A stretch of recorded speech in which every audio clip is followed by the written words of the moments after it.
नमस्कार सीएमजे के महारथियों, स्वागत है आप सभी का आपके अपने एजुकेशनल प्लेटफॉर्म कॉमर्स मेरी जान के ऊपर, जहां पर हम डिस्कस करते हैं कॉमर्स से रिलेटेड इंपॉर्टेंट टॉपिक्स के बारे में। आज की इस वीडियो क्लास के अंदर हम डिस्कस करने वाले हैं नेगोशिएशन एंड डिस्प्यूट रिजोल्यूशन के बारे में।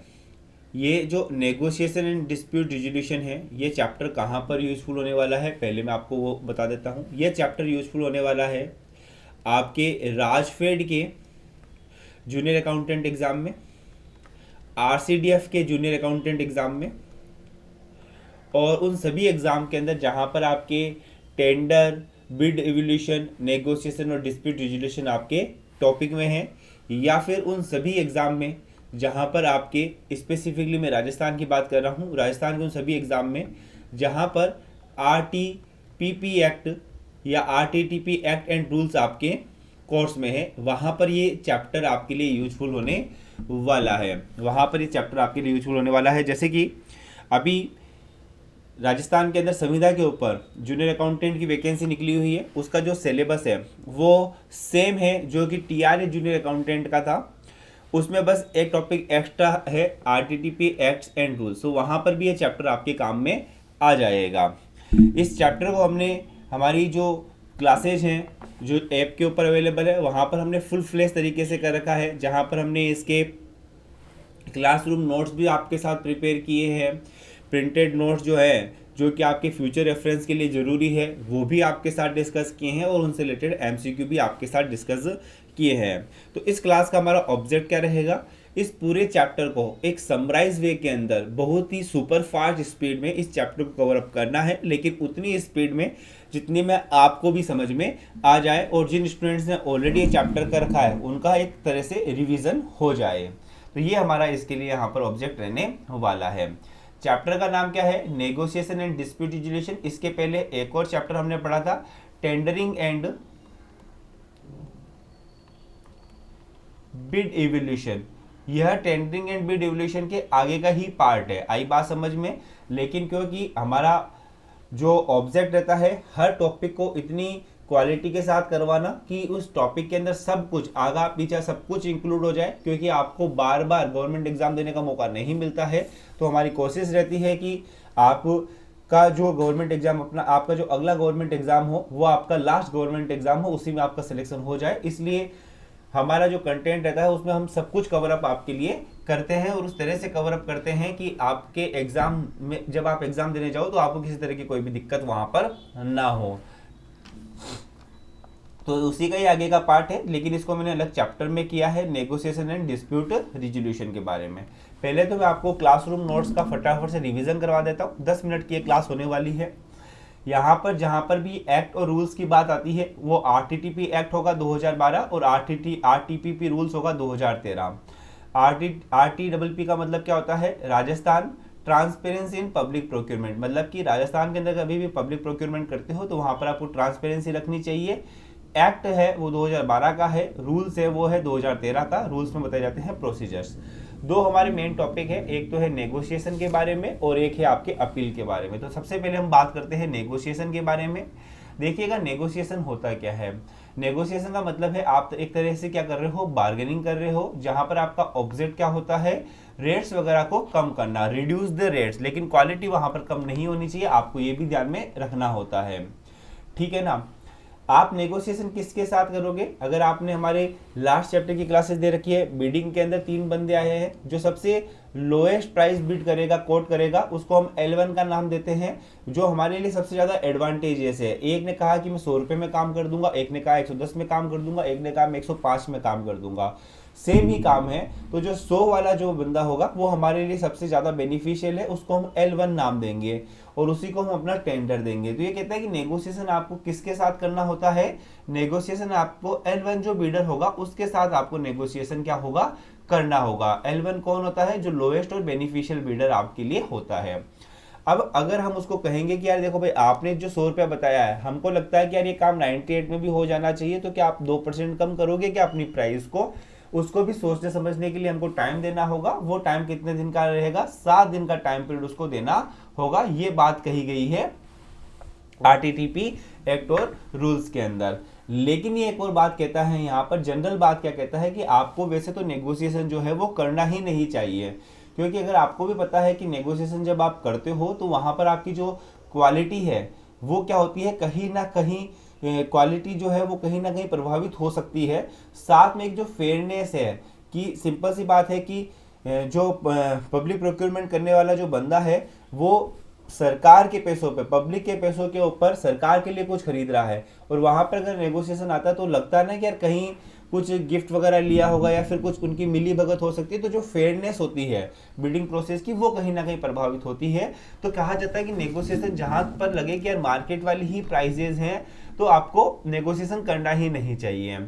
इस एक्ट में एक और बात कही गई है कि नेगोशिएशन केवल और केवल दो तरह के ही प्रोक्योरमेंट में किया जा सकता है, एक तो सेक्शन 31 के केस में किया जा सकता है और एक सेक्शन 35 के केस में ही आपके लिए सेक्शन 35 के केस में ही आपके लिए नेगोशिएशन किया जा सकता है। अब आपको ध्यान में रखना होगा कि सेक्शन 31 क्या है और सेक्शन 35 क्या है, अपने आप में इनसे क्वेश्चन बन सकता है। सेक्शन 31 कहता है सिंगल सोर्स प्रोक्योरमेंट के बारे में। सिंगल सोर्स प्रोक्योरमेंट के बारे में सेक्शन 31 कहता है जहां पर केवल और केवल हम एक ही बिडर को बिडिंग के लिए इनवाइट करेंगे, वो होगा आपके लिए सेक्शन 31। सेक्शन 35 रहेगा कॉम्पिटिटिव नेगोशिएशन के बारे में। ओपन नहीं, ओपन नेगोशिएशन नहीं है, कॉम्पिटिटिव नेगोशिएशन है, जहां पर हमको लगता है कि अर्जेंसी वाले केसेज है या फिर जहां पर हमको लगता है कि जो उन गुड्स की जो प्राइजेस वगैरह है वो मार्केट में ऊपर नीचे होती रहती है, तो वहां पर हम एक कॉम्पिटिटिव नेगोशिएशन बुलाते हैं, जहां पर हम कम से कम 3 बिडर्स को बुलाएंगे और उनसे क्या करेंगे, अपनी जो बिडिंग की जो प्रोसेस है वो कंप्लीट करवाएंगे, जो टेंडर की जो प्रोसेस है वो कंप्लीट करवाएंगे। तो कॉम्पिटिटिव नेगोशिएशन में कम से कम कितने बिडर होंगे, 3 बिडर होंगे। आई होप समझ में आया होगा। तो कहता है कि नेगोशिएशन जो है वो सेक्शन 31 और सेक्शन 35 में ही हो सकता है, बाकी वाली जो अलग अलग तरह के हमने प्रोक्योरमेंट पढ़े थे वहां पर आपके लिए नेगोशिएशन नहीं करोगे आप। अब नेक्स्ट आता है अपील। देखिएगा अपील कौन करेगा, कोई भी एग्रीड पार्टी है जो कि अपील करना चाहती है वो दो तरह से अपील कर सकती है, एक तो होती है फर्स्ट अपील और एक होगी सेकंड अपील। जो फर्स्ट अपील होगी वो किसके पास की जाएगी, फर्स्ट अपील की जाएगी जो भी ऑफिसर इंचार्ज होगा। ये ऑफिसर इंचार्ज का कौन रहेगा, पब्लिक प्रोक्योरमेंट जो एंटिटी होती है उसी के ही एक ऑफिसर को अपीलेट ऑफिसर के रूप में क्या कर दिया जाता है, अपॉइंट किया जाता है। इसको क्या कर दी जाएगी, फर्स्ट अपील कर दी जाएगी। कितनी, कौन सी फर्स्ट अपील उसको की जा सकती है, कितने दिनों में फर्स्ट अपील की जा सकती है, जिस डिसीजन से वो खुश नहीं है उस डिसीजन के पारित होने के 10 दिनों के भीतर क्या की जा सकती है, अपील की जा सकती है। इसके साथ उसको 2500 रुपये की क्या करनी पड़ेगी, फीस भी उसको देनी पड़ेगी, जो कि एक तरह से नॉन रिफंडेबल फीस रहेगी। उसके बाद में इस ऑफिसर का दायित्व है कि उसको, इस व्यक्ति को 30 दिनों में डिसीजन दे देना है। अगर वो 30 दिनों में डिसीजन नहीं दे पाता है या फिर डिसीजन जो देता है उससे ये एग्रीड पार्टी खुश नहीं है तो वो क्या कर सकती है, सेकंड अपील कर सकती है। सेकंड अपील के अंदर जो अपीलेट ऑफिसर होगा उसको स्टेट गवर्नमेंट के द्वारा चुना जाएगा। ये अपील कब की जा सकती है, ऊपर वाले जो 30 दिन खत्म होते हैं वहां से 15 दिनों के भीतर ये अपील की जा सकती है, सेकंड अपील। सेकंड अपील के लिए जो फीस रहेगी वो कितने रुपए रहेगी, 10,000 रुपए की फीस रहने वाली है, जो कि नॉन रिफंडेबल है। इस स्टेट गवर्नमेंट द्वारा चुना गया जो अपीलेट ऑफिसर है इसका दायित्व है कि 30 दिनों के भीतर वो क्या कर देगा, अपना डिसीजन दे देगा और डिसीजन की सभी कॉपीज उस अपील से रिलेटेड जो पार्टीज होगी, है ना, उन सभी को डिसीजन की कॉपी क्या करेगा, प्रोवाइड करवाएगा। सर आप पूछोगे सर क्या इसके भी रुपए है क्या, नहीं, ये आपको फ्री ऑफ कॉस्ट क्या करनी पड़ेगी, प्रोवाइड करवानी पड़ेगी, ये आपको फ्री ऑफ कॉस्ट प्रोवाइड करवानी पड़ेगी। अब इस एक्ट में और इन रूल्स में दो तरह के पनिशमेंट के बारे में बताया गया है। एक पनिशमेंट तो है ऑफिसर जो पब्लिक प्रोक्योरमेंट करवा रहा है, उस एंटिटी का जो ऑफिसर है, अगर वो किसी तरह का कोई गिफ्ट लेता हुआ पकड़ा गया, किससे, जो टेंडरिंग जो बिड वगैरह लगाते हैं वेंडर, तो उसके लिए उसको जेल हो सकती है, 6 महीने की उसको जेल हो सकती है, जो कि मैक्सिमम 5 साल की हो सकती है।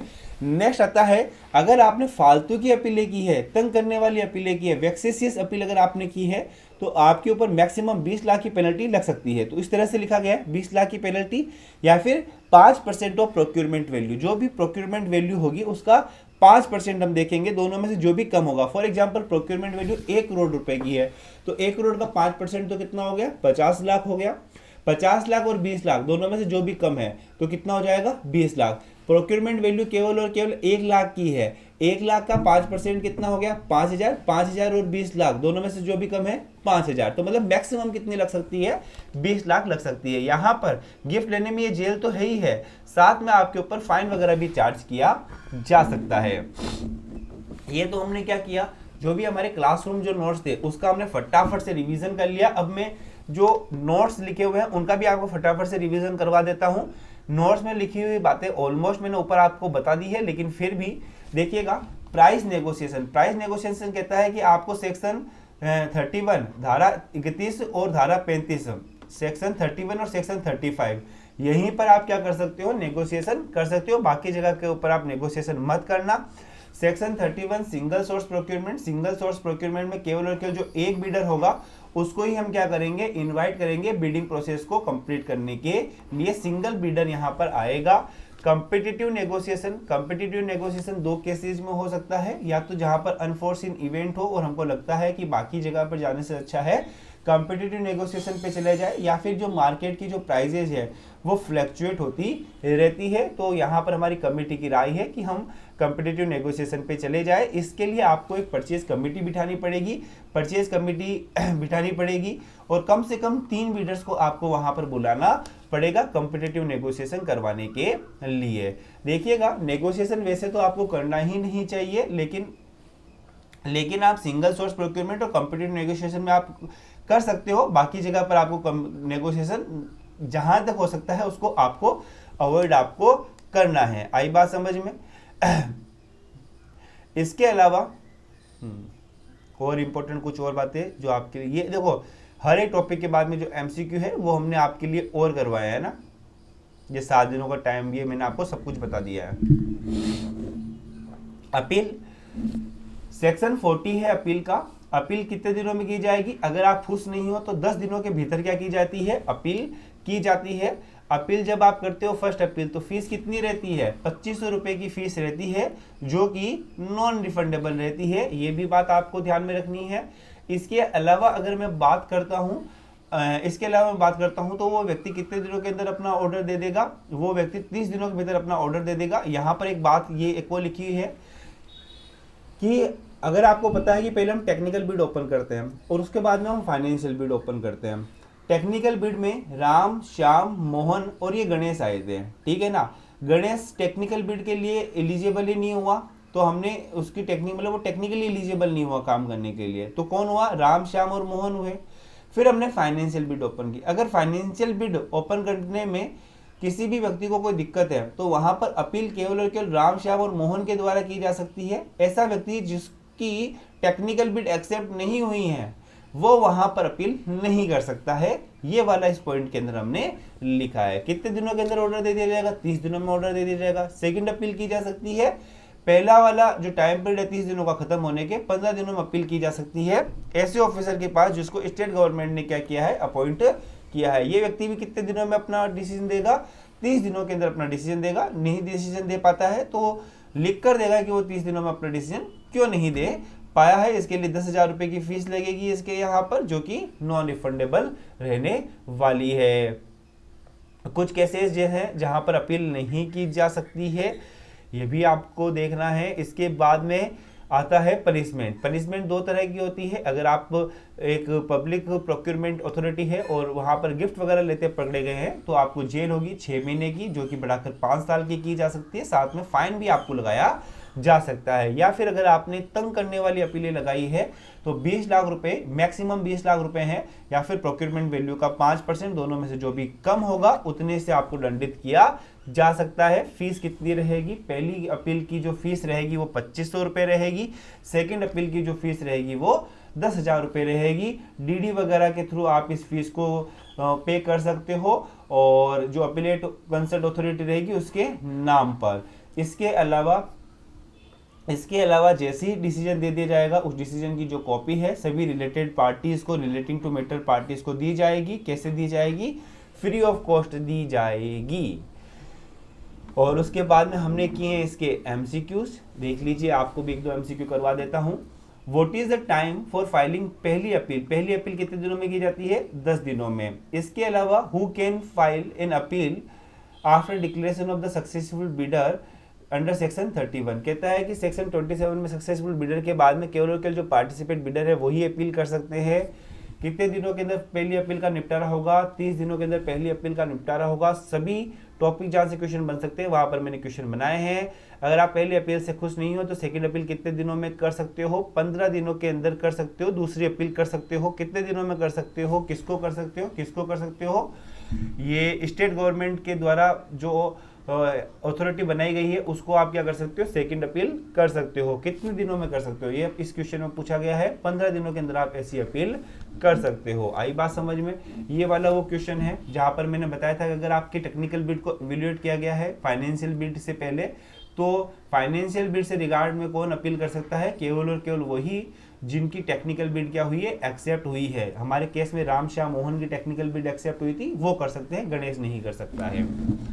इसके अलावा what must be the second appeal authority do if it is can not be resolve appeal with in the 30 days. अगर 30 दिनों के अंदर वो सेकंड अपीलेट अथॉरिटी भी अगर अपना डिसीजन नहीं दे पाता है तो वो क्या करेगा? देरी क्यों हुई है उसका रीजन रिकॉर्ड, इसका रीजन राइटिंग के अंदर लिखकर देने वाला है। What is the minimum imprisonment for taking gratification of public procurement? Public procurement में अगर आप परितोषण लेते हो तो आपको कम से कम 6 महीने का कारावास होगा, जो कि बढ़ाकर 5 साल किया जा सकता है। साथ में आपके फाइन वगैरह भी लगेंगे। अब देखो ना, हमने एक एक टॉपिक से रिलेटेड जितने भी एमसीक्यू आपके एग्जाम में बन सकते हैं ना, वो भी आपको यहाँ पर करवा रखे हैं। आई होप आपको चैप्टर समझ में आया होगा, रिवीजन आपको समझ में आया होगा, and all the very best for your exam. मिलते हैं हम आपसे नेक्स्ट क्लास के अंदर। तब तक ज्वाइन कर लीजिएगा हमारा टेलीग्राम चैनल कॉमर्स मेरी जान, सभी ऐसी इन्फॉर्मेशन के लिए जो एग्जाम से रिलेटेड आपके लिए इंपॉर्टेंट रहेगी। All the very best for your exam.